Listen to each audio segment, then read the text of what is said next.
இப்படியே அந்த ஃபோனை கொடுத்துட்டு நீ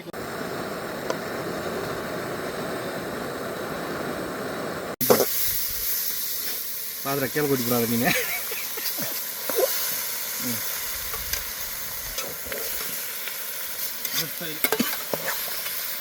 என்னோட அது போட்டு பரட்டுறேன். உப்பு 2 போடுறப்ப இது கட்டிட்டு போகிறேன்.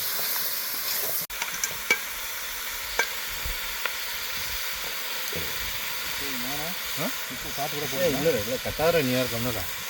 ஆனால் உப்பு போடுப்பேன். பண்ணிக்கிறதா பண்ணிடுறாரு.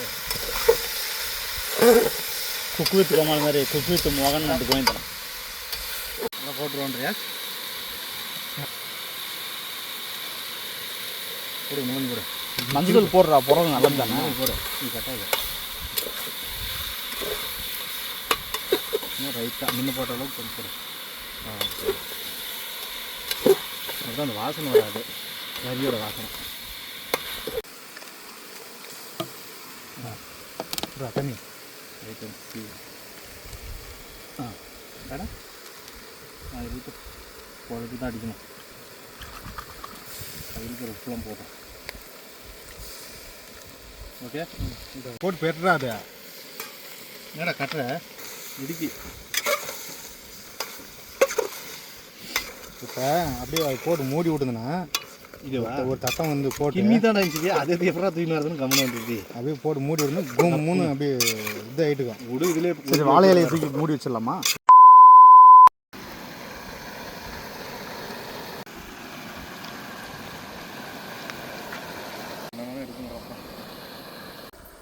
மூஞ்சி போய் காட்டுறேன்.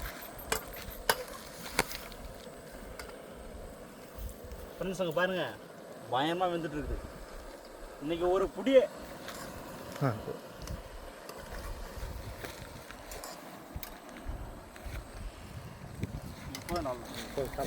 ஓகே கோத்து கைதுரா.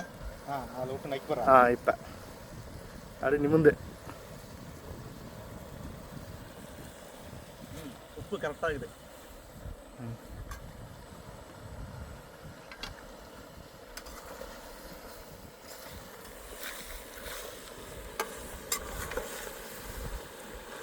போதும்டா போதும்டா. போட்டு விட்றா கொஞ்சம் அழைச்சி தலை. போதும்டா. அது வாசணும்டா. அது எங்கடா அந்த இடிக்கே கொடுங்க.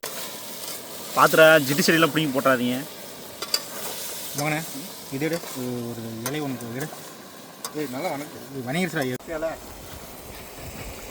அது கழிவு போடுறோம். அதுக்கெல்லாம் இல்லை சொல்கிறேன். அலேக்ஸ் இலை அது போட.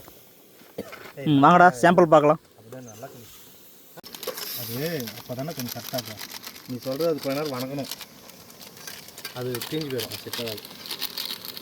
வேறு நல்லா தான் இருக்குது. போதுண்ணே மசாலா.